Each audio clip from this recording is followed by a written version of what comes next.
একটা বিলাসবহুল গাড়ি এসে থামলো খান ম্যানশনের সামনে। গাড়ি থেকে প্রথমে বেরিয়ে এলো খান বাড়ির বড় ছেলে আরশাদ খান। তারপর তার হাত ধরে বেরিয়ে এলো খান বাড়ির বড় মেয়ে এবং বড় পুত্রবধূ নীলিমা খান। বাড়ির মেইন ফটকে সবাই দাঁড়িয়ে অপেক্ষা করছিল তাদের। আরহাম এয়ারপোর্টে রিসিভ করতে যেতে চাইলেও আরশাদ মানা করে দেয়। সে বলেছে গাড়ি পাঠিয়ে দিলেই হবে, কারো কষ্ট করে আসার প্রয়োজন নেই। শায়না বেগম তবু আরহামকে বলেছিল যাওয়ার জন্য, কিন্তু তার মতো অলস কি আর সহজে যায়? সে না গিয়ে ঘরে বসে আরামসে ভিডিও গেম খেলতে ব্যস্ত ছিল। তাকে কেউ ঠেলেও পাঠাতে পারেনি। বাড়ির সামনে সবাই উপস্থিত থাকলেও ছিল না আরহাম। তার ভাষ্যমতে বাইরে গিয়ে রোদে দাঁড়ানোর কি দরকার? এতে স্কিনের ক্ষতি হবে। আর চকলেট বা আরহাম বরাবরই নিজের স্কিনের পেশন নিয়ে সচেতন থাকে। তার কথা নীলিমার ভিতরে আসলেই তো দেখা হবে। তাহলে কেন সে বাইরে গিয়ে দাঁড়িয়ে থাকবে? কেউ তাকে আসার জন্য জোরও করেনি, কারণ সবার জানে এই ছেলে নিজের মর্জির মালিক। তবু আলিশা একবার বলেছিল বোন বিনিময়ে ধমক খেয়েছে। আরহাম নিজেও বাইরে যায়নি আর না ছেলেকে নিতে দিয়েছে। আলিশার কোল থেকে ডোরাকে এক প্রকার ছিনিয়ে নিয়ে বলেছে, এটুকু বাচ্চা আমার, কোনোদিন আর সাহসও করবি না। আলিশার কিছু না বলে চলে গিয়েছিল। প্রায় 2 বছর পর পরিবারের সকলকে দেখে নীলা আর নিজেকে আটকাতে পারেনি। দৌড়ে গিয়ে ঝাঁপিয়ে পড়ল মায়ের বুকে। শাহিনা বেগমও পরম মমতার সাথে আগলে নিলেন নিজের মেয়েকে। এই বোকা মেয়ে কতদিন পর ফিরেই কান্নাকাটি শুরু করে। আর আপা তুমিও কান্না থামাও, পাশ থেকে বলে উঠলেন আয়েশা। নীলা নিজের ছোট মার আওয়াজ পেতে শাহিনাকে ছাড়া আয়েশাকে জড়িয়ে দিল। অনেক মিস করেছে তোমাকে ছোট মা। আয়েশা এতক্ষণ তাদের কান্না করতে বারণ করলেও নীলাকে কাছে পেয়ে তার চোখ জোড়া চলচল করছে। ইজাজ সাহেবের সাথে আরশাদের দেখা হতে সে নিজের বড় বাবাকে সালাম করে বলল, দিন দিন হ্যান্ডসাম হয়ে যাচ্ছ শ্বশুর আব্বা। আমার শাশুড়ি মা কী জাদু করেছে তোমায়? তুই আর ভালো হইলি না মেয়ের জামাই, তোমার মেয়ে ভালো হতে দিল কই? ইজাজ সাহেব হেসে ফেললেন তার এমন কথায়। তাদের কথোপকথনের মাঝে আলিশা এসে বাইয়ের বুকে আশ্রয় পড়ল। সে থেকে ভাইয়ের বুকে মাথা রেখে কেঁদে চলছে। আরশাদ নিজের ছোট পরীকে এতদিন পর কাছে পেয়ে তার সকল অভিযোগ শুনছে। এতদিন কেন আসুনি ভাই? জানো কত মিস করেছি তোমায়। তোমার মতো কেউ আমায় বোঝে না। আরশাদ বোনের মাথায় হাত বুলিয়ে দিতে দিতে বলল, এই তো ভাই এসে গেছি, আর কোথাও যাব না আমার পরীকে ছেড়ে। সত্যি? একদম সত্যি। এখন কান্না থামা, না হলে তোর সব গিফট না কাউকে দিয়ে দেব। এই না না দেখো আর কাঁদছি না, চোখ মুখ মুছে বলল আলিশা। নীলে এসে পিছন থেকে বলল, সব ভালোবাসা শুধু ভাইকে না, আমাকে তো কেউ খেয়ালই করছে না। আলিশা পিছু ফিরে জড়িয়ে ধরল নিজের নীলাপুকে। তোমার সাথে কাটটি কথা নেই কোনো, তাহলে আমায় জড়িয়ে ধরলি কেন? আমার নীলাপুকে আমি ধরবো, তাতে তুমি কিছু বলার কে? নীলা তার মাথায় গাঁটটা মেরে বলল, এখনো দুষ্টুমি গেল না তাই না? না। নীলা এবার আলিশাকে শক্ত করে জড়িয়ে ধরে বলল, তোর সব কথা শুনবো, এবার মাফ করে দে পুতুল। দিলাম। আরশাদ নিজের মা এবং বড় মাকে সালাম করে একসাথে দুজনকে আগলে নিল নিজের বাহুতে। আমার মায়েরা কেমন আছে? শায়না আরশাদকে সরাসরি পিঠে চাপড় মেরে শুধালো, বদমাস ছেলে, এতদিন পর মায়ের কথা মনে পড়লাম। আরশাদ কান্না ধরে নাটকীয় ভঙ্গিমায় বলল, সরি শাশুড়ি আম্মা, আপনার মেয়েকে সামলাতে সামলাতে দেরি হয়ে গেল। সব দোষ এখন আমার মেয়ের, তাই না? একদম। শায়না কথা বলল। আয়েশা একেবারে চুপ, তার চোখ দিয়ে অশ্রু ঝরছে নীরবে। এতদিন পর নিজের বুকের ধনকে কাছে পেয়ে নিজেকে আর সামলাতে পারেনি। মা, ও মা, কথা বলবে না আমার সাথে? আরশাদ নিজের মাকে জড়িয়ে ধরে কপালে চুমু খেয়ে বললেন, মা তোমার স্বাদ তোমায় বড্ড মিস করেছে। একবারও কি আসা যেত না? পরিস্থিতি লাগালি ছিল না মা, তবে কথা দিচ্ছে তোমায় ছেড়ে আর দূরে যাব না। আয়শা ছেলেকে বুকে জড়িয়ে হু হু করে কেঁদে উঠলেন। ছেলের মুখ দেখে বললেন, শুকিয়ে কেমন হয়েছিস বাবা? কতদিন ঠিক মতো খাওয়া দাওয়া করিস না। পাশ থেকে মা ছেলের আহ্লাদ দেখে আলিশা মুখ ভেঙিয়ে বল, আমি জানতাম তুমি ভাইকে বেশি আদর করো, আমাকে তো সুযোগ পেলেই মায়ের দাও। মায়ের খাওয়ার মতো কাজ কারবার করিস কেন? ভাই তুমিও? হ্যাঁ ভাই তুমিও। আলিশাকে নকল করে বলল আরশাদ। আমি একটু আগে কেঁদে বুক ভাসিয়ে দিচ্ছিলি, আর এখন মা আমায় আদর করছে দেখে তো জ্বলছে হিংসুটে মেয়ে। আলিশা নীলার বাহু ধরে বলল, সরো তুমি, আমার নীলা ফুই ভালো। ইজাজ সাহেবের গুরুত্বপূর্ণ মিটিং থাকায় তিনি নীলা আর আরশাদের সাথে দেখা করেই চলে গেছেন অফিসে। সবার সাথে আরশাদ নীলিমার দেখা হলেও হয়নি তিনজনের সাথে, আরহাম, মেহরোজা আক্তার ও নিয়াজ খান। নিয়াজ খান নিজের মাকে নিয়ে ডাক্তারের কাছে গিয়েছে। মেহরোজা আক্তার এই হাঁটুর ব্যথা বেশ বেড়েছে, তাই আর দেরি না করে আজই নিয়ে গেছেন জোর করে। যদিও মেহরোজা আক্তার নিজের নাতি নাতনির সাথে দেখা না করেই যাবে না, পরে নীলাদের আসতে দেরি হবে বলে মানিয়ে নিয়ে যাওয়া হয়েছে ওনাকে। আরহাম লিভিং রুমে সোফায় বসে ডোরাকে নিয়ে খেলছে। কী সব হাবিজাবি বলতেই আছে ছেলেকার, সেও মন দিয়ে বাবার কথা শুনছে। আবার একটু পর পর হাত উঠিয়ে বাবার গাল স্পর্শ করছে। ছেলের সাথে কথা বলার সময় কেউ একজন পিছন থেকে তার চুলের মুঠো করে টেনে ধরল। কে রে এটা? কার এত সাহস? রকস্টার আরহামের চুল ধরা। নীলা পিছন থেকে আরও জোরে চুল টেনে ধরে বলল, ওরে আমার গুলিস্তানের রকস্টার, বাইরে এলি না কেন? তুই এসে মাত্র শুরু করে দিলি নীলা? হাত ছাড় আমার, না হলে তোরা আজ একদিন কে আমার একদিন। এই ছেলে আমি বড় বোন তোর, আপু বলে ডাক। হ্যাঁ আসছে আমার আপু, ছাড় চুল। নীলা চুল ছেড়ে দিতে আরহাম ডোরাকে সোফায় শুয়ে দিয়ে ফাঁসে কুশন রেখে উল্টো ঘুরে দাঁড়ালো। এই নীলক্ষেত, আমি যা যা বলেছিলাম সব এনেছিস? মাম্মা দেখো আমায় কি বলে। মেয়ের চিৎকার শুনে সায়না বেগম কেবল দৌড়ে আসলেন। কি হয়েছে মা, এভাবে চিল্লালি কেন? দেখো তোমার আদরের ছেলে আমাকে নীলক্ষেত ডেকেছে, ও আমার চুল টেনেছে। দেখা হয় মাত্রই ঝগড়া শুরু তোদের। উফ, কি যে করি বাবা। আমি গেলাম রান্নাঘরে, বহু কাজ পড়ে আছে। সেনে যেতে নীলা আরহামের অট্টহাসিতে পেটে পড়ল। দুজন একসাথে বলে উঠল, মাকে জ্বালাতে ভালোই লাগে। আরশাদ তখনই লিভিং রুমে প্রবেশ করেছে, বিদায় তাদের কথা শুনতে পেল। আমার শাশুড়ি আম্মাকে আর শান্তি দিলি না তোরা। আরশাদ ও আরহাম একে অপরকে দেখা মাত্র কাছে এসে কাঁধে কাঁধ মিলিয়ে ধাক্কা খেয়ে হাত মিলালো।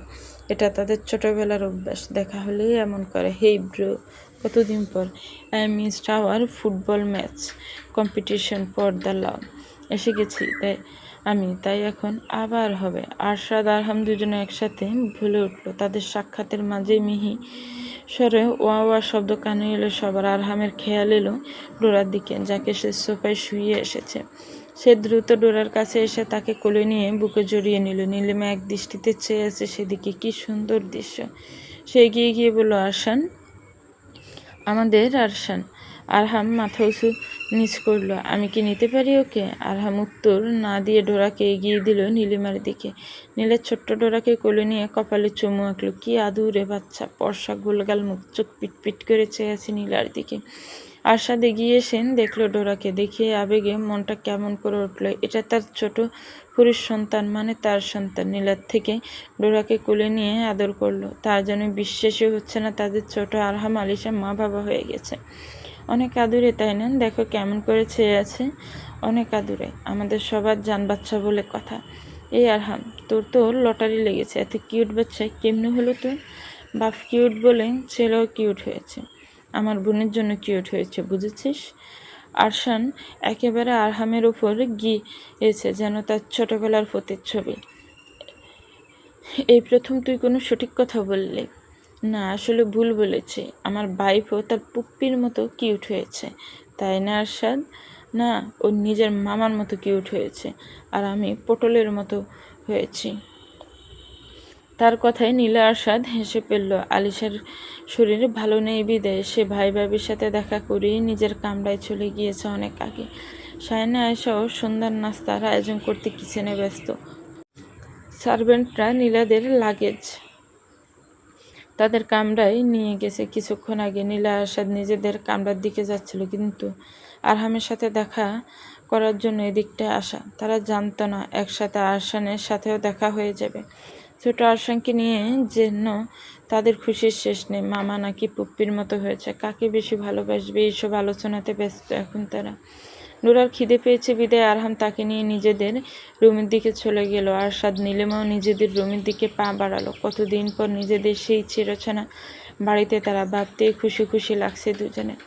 আলিশা বেডে শুয়ে রেস্ট করছে, তার শরীর বড্ড ব্যথা করছে। সব ওই গন্ডারের দোষ। কাল রাতে কান ধরে উঠবস করানোর শাস্তি তাকে রাতে সুদে আসলে পিরিয়ে দিয়েছে, কোনো কারণ শুনেনি। এখন আলিশার নড়তেও জান যায় যায় অবস্থা। এতক্ষণ সবার সামনে স্বাভাবিক থাকার চেষ্টা করলে এখন নিজের কামড়ে এসে তা আর পারছে না। আরহাম ডোরাকে এনে আলিশার বুকে শুইয়ে দিল।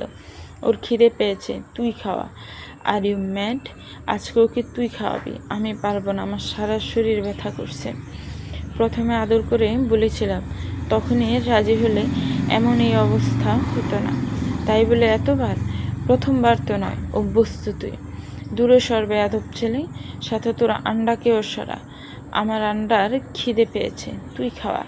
ছোট মাকে ডাকবো? প্রয়োজন নেই, খাওয়াচ্ছি। আলিশা ডোরাকে ফিট করাতে শুরু করলে। আরহাম ড্রেসিং রুমের দিকে গেল। একটু পর হাতে হট ওয়াটার ব্যাগ নিয়ে ফিরে এলো। আলিশান যখন ডোরাকে ফিট করাতে ব্যস্ত, তখনই কোমরে হালকা গরম দিয়ে অনুভব করলো। পিছু ফিরে দেখলো আরহাম তার কোমরে হট ব্যাগ ধরে আছে। আলিশা অবাক হলো না। এটা প্রতিবারের কাহিনী। নিজেই ব্যথা দিবে, আবার নিজেই সারাবে। সময়ের স্রোত বয়ে গেছে আপন গতিতে। ক্যালেন্ডারের পাতা বদলে পেরিয়ে গেছে আরেকটি মাস। রাত্রি প্রায় শেষ প্রহরের দিকে। স্নিগ্ধ ভোর শুরুর পথে। ঘড়ির কাঁটা প্রায় 5টা ছুঁই ছুঁই। বাহিরের পাখিদের কিচিরমিচির শব্দ শোনা যাচ্ছে। বাইরে শীতল বৈরী বাতাস বইছে। ফজরের পর প্রকৃতি যেন এক ভিন্ন রূপ ধারণ করছে। চারপাশে নেমে আসা এক অন্যরকম প্রশান্তি। আর সেই আরহাম আলিশা ঘুমিয়েছে কেবল 2 ঘন্টা আগে। শুভরাত্রি। একে অপরের সান্নিধ্য এসে তাল ছাড়িয়েছিল দুটি দেহ। মত্ত হয়ে উঠেছিল দুজন দুজনাতে। শেষ রাতের দিকে শাওয়ার নিয়ে ঘুমের দেশে পাড়ি জমিয়েছিল দুজন। তারা ঘুমানোর কিছুক্ষণ পরেই শোনা যায় বাচ্চার রিনটিনি এক কান্নার স্বর। আলিশা গভীর ঘুমে আচ্ছন্ন ছিল বিদায় জেগে ওঠেনি। আরহাম ঘুম ঘুম চোখ মেলে দেখে দোলনায় ঘুমিয়ে থাকা ডোরা একটু পর পর কেঁদে উঠছে। নিশ্চয়ই খিদে পেয়েছে তার। আরহাম একবার আলিশার দিকে তাকিয়ে সতর্পণে উঠে গিয়ে ছেলেকে কোলে নিয়ে ফিরে আসলো। ডোরা খিদে কান্না করছে দেখে সে নিজেই আলিশার জামার হুক খুলেন ডোরাকে মায়ের বুকে শুইয়ে দিল। আলিশা একবার চোখ মেলে দেখেছে ডোরা খাচ্ছে, তারপর তাকে ভালো করে বুকে জড়িয়ে আবার পাড়ি দিল ঘুমের দেশে। ডোরা রাতের বেলা মা বাবার সাথে বিছানাতেই ঘুমায়। শুরুতে মায়ের বুকে থাকলেও সময়ের সাথে সাথে ঘোরাঘুরি করে চলে যায় বাবার বুকে। এই যেন নিত্যদিনের অভ্যাস তার। বাবার বুকে থাকলেও একটু পর পর মায়ের কাছ থেকে খেয়ে আবার বাবার দিকে চলে যায়। আরহামও পরম আদরে ছেলেকে বুকে জড়িয়ে নেয়। গতরাতে ব্যক্তিগত মুহূর্তের সময় আরহাম ডোরাকে নিয়ে দোলনায় শুইয়ে দিয়েছিল, কিন্তু রাত শেষ হতে না হতেই শুরু হয়ে গেল তার গলা উঁচিয়ে কান্না। তারপর আবার তার ঠাঁই হলো বাবা মার মাঝে, গড়াগড়ি করে দুজনের বুকে। এখন সকাল প্রায় 6টা। আরহাম, আলিশা এবং ডোরা তিনজনই ঘুমে বিভোর। ডোরা স্থির হয়ে এক জায়গায় শুতে পারে না। পুরা রাত এখান থেকে সেখানে সেখানে ঘোরাঘুরি, কখনো মায়ের বুকে তো কখনো বাবার বুকে। তাও যেন তার স্বাদ মেটে না। কখনো নিজে উল্টো হয়ে শুয়ে থাকে, আবার কখনো গড়াতে গড়াতে পায়ের দিকটায় চলে যায়। এখন কেমন যেমন মায়ের পেটে মাথা এবং বাবার মুখের উপর নিজের গুলুমুলু পা দুটো দিয়ে আরামে ঘুমিয়ে আছে। আরহাম বেশ বিরক্ত হচ্ছে এতে। বারবার ছেলে ছোট পা জোড়া মুখ থেকে সরিয়ে রাখছে, কিন্তু যেই লাউ সেই কদু। যতবার আরহাম মুখ থেকে পা সরিয়ে দিচ্ছে, ঠিক ততবার ছোট্ট আরশান নিজের পা আবারও বাবার মুখের উপর দিচ্ছে। এখন এক পা আরহামের মুখের উপর এবং আরেক পা গলার উপর। শেষে আরহাম হার মেনে নিয়ে সেভাবেই ঘুমিয়ে পড়ল। ঘুমের মধ্যে সে বিড়বিড় করে বলছে, এই ছোট মরিচের বাচ্চা আমাকে একটু শান্তি মতো ঘুমাতে দেয় না। দিনের মা জ্বালায় আর রাতে ছেলে। উফ বাবা, তোমার দরবারে সব পাগলের খেলা। বলতে বলতে আবারও ঘুমিয়ে মগ্ন হলো সে। হঠাৎ এমন তীব্র আত্মনাত্যের স্বরে আলিশা এক লাফে ঘুম থেকে উঠে বসলো। কি হয়েছে, কি হয়েছে? কে ছেলে ভাই? বলতে বলতে আলিশার নজর যায় আরহামের দিকে, যে এখন দুহাতে নিজের অন্ডকোষ চেপে ধরে আছে। তাকে এভাবে বসে থাকতে দেখে আলিশা ভ্রু কুঁচকে বলল, এই সাত সকালে এমন অশ্লীল ভঙ্গিতে বসে আছো কেন, অসভ্য পুরুষ? আরহাম উত্তর করলো না, বরং চোখ দিয়ে ভস্ম করে দিবে এমনভাবে তাকালো আলিশার দিকে। আরহামের এমন লুক দেখে আঁতকে উঠল আলিশা, কেননা তার চোখ জোড়া লাল হয়ে আছে। আলিশা কিছু জিজ্ঞেস করতে যাবে, এর আগে আরহাম চেঁচিয়ে দিয়ে বলল, বরফ আনতে। পরিস্থিতি দেখে আলিশা কিছু না বলেই তড়িঘড়ি করে বরফ নিয়ে আসলো। এনেছি। এবার বলো, বরফ দিয়ে কি করবে? আরহাম চটজলদি বরফ হাতে নিয়ে ট্রাউজারের উপর দিয়ে ব্যথাতীত স্থানে চেপে ধরল। আলিশা তা দেখে অবাক না হয়ে পারল না। ছি ছি, এসব কি করছো? দেখতে পারছিস না? দেখতে পাচ্ছি বিদায় জিজ্ঞেস করছি। ব্যথা পেয়েছে এখানে। কেমনে? আরহাম ছোট্ট ঘুমন্ত ডোরার দিকে কটমুটিয়ে চেয়ে বলল, তোর গুণধর ছেলে ঘুমের মধ্যে লাথি দিয়েছে আমার পুরুষত্বে, বলেই নিজের ব্যথিত স্থানের দিকে তাকালো মায়া মায়া চোখে। আলিশার মুখে হাত, একবার ঘুমন্ত ডোরার দিকে তাকাচ্ছে তো আরেকবার আরহামের দিকে। ছেলে তার বড় হয়ে ফুটবলার হবে জানতো, তাই বলে প্রথম গোলই বাপের অন্ড কষে দিল। আলিশার ডোকগুলো আমতা আমতা করে শুধালো আমতা আমতা করে শুধালো, বেশি লেগেছে? এমন প্রশ্নে আরহাম দাঁতে দাঁত চেপে বলল, না, একদমই লাগেনি। অমিত মনে সুখে আকাশে উঠছে। দুই হাতে পাখির ডানার মতন জাপটে দেখালো সে। কোথায় লেগেছে দেখি? বলে আলিশা বহু কষ্টে হাসি কন্ট্রোল করে আরহামের ট্রাউজারের দিকে হাত বাড়াতে গেলে আরহাম দিল এক ধমক, দূরে সর বেশরম মহিলা, একদম আমার সম্পত্তির দিকে হাত বাড়াবে না। সব তোদের মা ছেলের মিলিত কারসাজি। আমি কি করলাম? এই ছোট মরিচকে তুই শিখিয়েছিস তাই না, যাতে আমার সম্পদে কিক মারে? আমি কেন শেখাতে যাব? তাহলে আমার এখানে কিক দিল কেন? কই, তোকে তো কোনোদিন দেয় না। আমি কিভাবে জানবো? এই হিংসুটে ছেলে ইচ্ছে করে করেছে যাতে তার ভাই বোন আসতে না পারে। সব আদর তার একার চায়। আমার এতটুকুন ছানার উপর একদম দোষ দিবে না বলে দিলাম। হ্যাঁ, তোর ছানা আরেকটু হলে আমার বংশের বাতি নিভিয়ে দিত। সেটা কিছু না। ও কি এত সব বোঝে?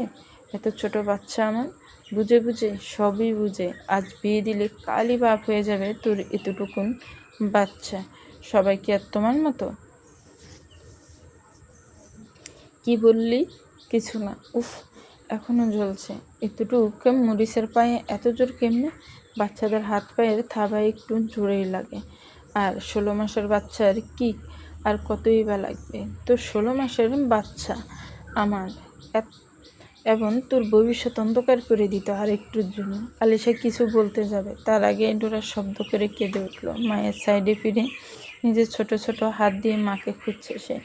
আলিশা তা দেখে ছেলের কাছে গিয়ে তাকে কোলে আগলে নিল। ডোরা বারবার মায়ের বুকে মুখ ঘষছে, যেন বোঝাতে চাচ্ছে তার খিদে পেয়েছে। আলিশা ডোরাকে খাওয়াতে শুরু করলে সে শান্ত বাচ্চার মতো মায়ের বুকে লেপ্টে চুপ চুপ শব্দ করে খাচ্ছে আর এক হাত উপরে তুলে এদিক সেদিক ঘুরাচ্ছে।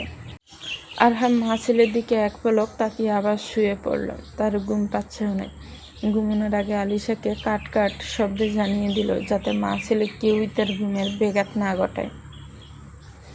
সকাল 10টা। আলিশা একটু আগে ছেলেকে ফ্রেশ করিয়ে খাইয়ে নীলার কাছে দিয়ে এসেছে। তার ক্লাস আছে 1 ঘন্টা পর। আলিশা রেডি হয়ে ব্যাগে সব বই খাতা ঢুকাচ্ছে। আরহাম এখনো উঠেনি ঘুম থেকে। তাকে উঠাতে হবে, না হলে ডোরা মা বাবা কাউকে বেশিক্ষণ না দেখলে কান্না করে। এই উঠো, আমার দেরি হয়ে যাচ্ছে। উফ, ঘুমাতে দে লিসা, পুরো রাত ঘুমায়নি। আমিও ঘুমাইনি, কিন্তু ক্লাসে যেতে হচ্ছে। তো যা না, আমাকে বিরক্ত করছিস কেন? আরশান একা, ওকে দেখতে হবে। ওঠো, বাড়িতে সবাই আছে, আমাকে কেন উঠতে হবে?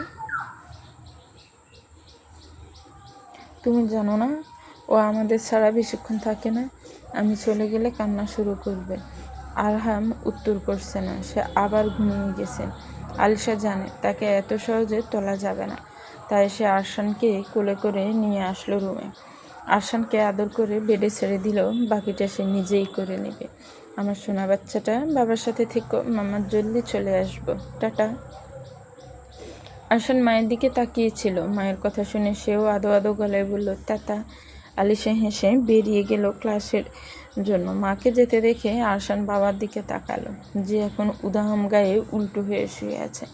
ডোরা হামাগুড়ি দিয়ে বাবার কাছে গেল। বাবা চুল মুট করে দেড়ে টেনে বলল, বাব্বা। উফ, গোল আলুর স্বর, ঘুমাতে দে। আব্বা। আরহাম সোজা হয়ে ছেলের দিকে তাকালো, তারপর তাকেও জড়িয়ে ধরে কম্পিউটারের ভিতর ঢুকিয়ে দিল। তুইও ঘুমা, আমাকেও ঘুমাতে দে। না না, না, নাই ঘুম নাই। এত নান্না করছিস কেন? নানার কাছে যাবি, দিয়ে আসবো? না না না না বাবা, থাকবো। তাহলে ঘুমা, একদম জ্বালাবি না। আরহাম ছেলেকে বুকে নিয়ে আবার চোখ বুঝল, কিন্তু একটু সময় যেতে না যেতেই নিজের উপরন্তু ইজ্জতে ভেজা ভেজা অনুভব হলে সে চোখ খুলে দেখে ডোরা মায়ের মতো বাবার বুকে ও দুধ খাওয়ার চেষ্টা করছে, যা দেখে তার চক্ষু চড়ক গ্যাস। সে তড়িঘড়ি করে ছেলেকে বুক থেকে সরালো। ডোরা 50 দেশে আলতো থাবা দিয়ে বলল, বজ্জাত বাচ্চা, তোর নজর শুধু বাপের ইজ্জতের দিকে কেন? সকালে নিচে আর এখন উপরে। আহসান বাপের কথা বুঝলো কিনা কে জানে, তবে তার ছোট ঠোঁট দিয়ে বাবার গালে লাগিয়ে আদর করে দিল। সে দেখে আরহামের মুখে হাসি খেলে গেল। সে ডোরাকে নিজের পেটের উপর বসিয়ে বলতে লাগলো, মায়ের মতো চালাক হয়েছিস, বকা না খাওয়ার জন্য কি ধান্দা তোর? বলেই ছেলের ফোলা ফোলা গালে পটাপট কয়েকটা চুমু এঁকে দিল। নিজার সাহেব এবং আরশাদ সবাই ঘণ্টাখানেক আগে অফিসের উদ্দেশ্যে বাড়ি থেকে বের হয়েছে। আলিশাও কলেজে গিয়েছে, তাই আপাতত বাড়িতে তেমন কেউ নেই। শায়না এবং আয়েশা মিলে নিজের শাশুড়ির সাথে আড্ডা দিচ্ছে। লিভিং রুমে নীলা পাশে বসে তাদের গল্প গুজব শুনছে। আরহাম ডোরাকে কোলে নিয়ে মাত্রই রুম থেকে বেরিয়েছে। লিভিং রুমে আসতে ডোরা নীলাকে দেখে হাত বাড়িয়ে দিল তার কোলে যাওয়ার জন্য। নীলা হেসে পরম আদরে ডোরাকে কোলে নিল। শায়না আরহামের উদ্দেশ্য বলল, আজ এত দেরিতে উঠলে কেন? কয়টা বাজে খেয়াল আছে? তোমার আদরের নাতি রাতে ঘুমাতে দিলেই তো সকালে উঠব। হ্যাঁ, সব দোষ এখন আমার নাতির। পেয়েছিস এক বাহানা। আপা ছাড়ো তো ওসব, ছেলেটা মাত্র এসেছে আর শুরু হয়ে গেছো তুমি। হ্যাঁ, তুই লাই দিয়ে দিয়ে আরও মাথায় উঠা এই বেয়াদবকে। বড় মা চুপ করো, সারাদিন তুমি আমার সোনার ছাদ নাতিটার পিছু পইরা থাকো। যাকে নিয়ে এত কথা হচ্ছে তার এদিকে কোনো মনোযোগ নেই। সে তো ছেলেকে নীলার কোলে দিয়ে সোফাতে বসে দিব্যি আরামে ফোন চালাচ্ছে। ছোটো মা খিদে পেয়েছে, খাবার দিচ্ছে বাবা, ডাইনিং টেবিলে আয়, তোর পছন্দের ব্রেকফাস্ট বানিয়েছে বলে আয়শা চলে গেল কিচেনে। আরহাম যেই উঠতে যাবে তখনই ডোরা বাবার সাথে যাওয়ার জন্য হাত বাড়িয়ে দিলাম।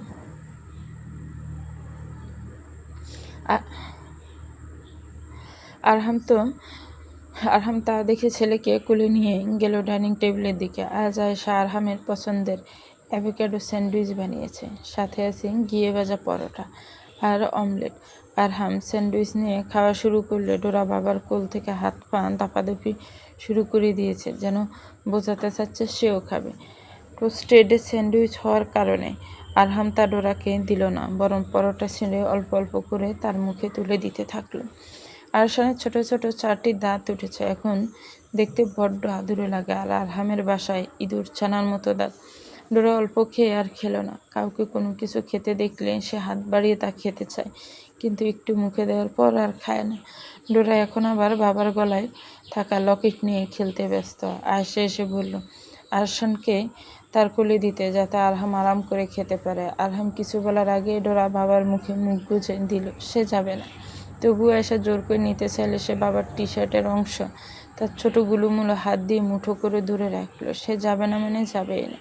তা দেখে আরহামও মানা করে দিল নিতে। আয়েশা নাতিকে আদর করে চলে গেল লিভিং রুমের দিকে। ব্রেকফাস্ট শেষ করে আরহাম আবারও এসে বসলো সবার মাঝে। মেহেরোজা আক্তার আরশানকে কোলে নিতে চাইলে সে যায় না। সে বারবার আশেপাশে চোখ বুলাচ্ছে, তার মাকে খুঁজছে চলেছে সবার ভিড়ে। শায়নাও তা বুঝে বলল, আমার দাদুভাইকে মাম্মাকে মিস করছে। মাম্মা মাম্মা মাম্মা এক্ষুনি চলে আসবো। আরশান মাকে ছাড়া বেশিক্ষণ থাকতে চায় না। এতক্ষণ বাবার সাথে থাকলেও এখন তার মাম্মাকে চায়। পেটে খিদে থাকলে এখন চারপাশ তাকিয়ে মাকে খুঁজে। নীলা কোলে নিতে চাইলে তার কোলেও গেল না। এতে আরহামের ব্রু কুঁচকে গেল। আরশান মা বাবার পরে সবচেয়ে বেশি থাকে নীলার কাছে। নীলার সাথে তার বেশ ভাব। কারো কোলে না গেলেও ফুমাকে দেখলেই নিচ থেকে হাত বাড়িয়ে দেয়। তাই এখন নীলার কোলেও যায়নি দেখে আরহাম বুঝে গেল তার ছেলের মাকে চায়। নিশ্চয়ই খিদে পেয়েছে। সে শায়নাকে জিজ্ঞেস করলো, আরশান সকালে কি খেয়েছে? কিছুই খায়নি সকালে। লিসা সেরেলাক খাইয়ে যায়নি? না, আজ ঘুম থেকে উঠতে দেরি হয়েছে বিদে তাড়াহুড়ো করে কলেজ চলে গেল, নিজেও খায়নি কিছু। আলিশা যাওয়ার আগে দুধ খাইয়েছিল। 6 মাসের বাচ্চার কি দুধ মায়ের দুধে হয়? এখন নানুভাইয়ের সলিড খাবারের প্রয়োজন। এই মেয়েটাকে কতবার বলি সলিড খাবারের অভ্যাস করাতে, কিন্তু কানেই তুলে না। আজ আসুক। আহা আয়েশা, সারাদিন মেয়েটাকে বকাবকি করিস কেন? ও কি কম চেষ্টা করে? আমাদের আরশানি তো সলিড খাবার খেতে চায় না, যা একটু খায় তো সেরেলাক। থামো তোমরা, কি শুরু করলা? আমি সেরেলাক বানিয়ে আনছি বলেই নীলা চলে গেল কিচেনের দিকে। একটু পর বাচ্চার বাটি হাতে ফিরে আসলো নীলা। সবাই খাওয়ানোর চেষ্টা করেও ডোরা একটু মুখে তুলেনি খাবার। বাবার হাতে 2 চামচ খেয়ে মুখ ফিরিয়ে নিয়েছে।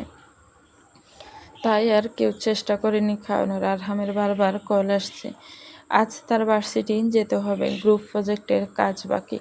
সকাল 9টায় যাওয়ার কথা থাকলেও আরশানের জন্য ডিলে করছে। আরাফকে বলেছে সামলে নিতে। আলিশার এতক্ষণে চলে আসার কথা থাকলেও এখনই আসেনি। বাইরে বৃষ্টি পড়ছে। আরহাম অনেকবার কল দিয়েছে কিন্তু ফোন বন্ধ। এই মেয়েটার নিশ্চয় তাজও চার্জ না দিয়ে মোবাইল নিয়ে গেছে। আরহাম এবার ড্রাইভারকে কল দিয়ে জানতে পারলো আলিশার ক্লাস অনেক আগে শেষ হয়েছে এবং সে এখন তার ফ্রেন্ডদের সাথে বৃষ্টি বিলাসে ব্যস্ত। 1 ঘন্টা পর আরশান বাবার কাঁধে মাথা রেখে গলা জড়িয়ে আছে। আরহাম তাকে নিয়ে রুমের ভিতর হাঁটাহাঁটি করছে। একটু আগে নীলার কাছে থাকলেও এখন সে আরশাদ এবং বাবাদের লাঞ্চ দিতে অফিস গিয়েছে। বাবা, এই তো বাবা আছে। মাম্মা, মাম দাবো, আচ্ছা নিয়ে যাব। আরশান আবারও চুপ হয়ে গেল। একটা স্মেল নাকে এসে ঠেকতে আরহাম ছেলের ডাইপার চেক করে দেখলো সে সিসি করেছে। আরহাম ছেলেকে বেডে শুয়ে ডাইপার চেঞ্জ করে দিতে দিতে বলল, এই পটকার বাচ্চা, পটকা পটকা, হ্যাঁ তুই পটকা, দুরা পটকা, বাব্বা পটকা। আরহাম ছেলের মুখে নিজেকে পটকা শুনে তার 50 দেশে আলতো স্বর মেরে তেতে বলল, অসভ্য ছানা, বাপকে পটকা বলিস, একটা মাইর দেব। অসভ্য বাব্বা, অসভ্য ধরা। এইটুকু বাচ্চা বাপের মুখে মুখে তর্ক করছে দেখে আরহাম ফের তেতে কিছু বলার ভুল পেয়ে রুমে চুবুথুবু ভেজা অবস্থায় আগমন ঘটল আলিশার। এসে একটা সোফায় ছুঁড়ে মেরে তড়িঘড়ি করে দরজা আটকে দিল সে। আয়েশা তাকে ভেজা অবস্থায় দেখলে মায়ের একটু নিচে পড়বে না। মাকে দেখতে পেয়ে ডেরা খুশিতে হাত পা দফাদফি শুরু করলো। হাত বাড়িয়ে দিয়েছে কোলে যাওয়ার জন্য। মাম্মা তুলে দেয়।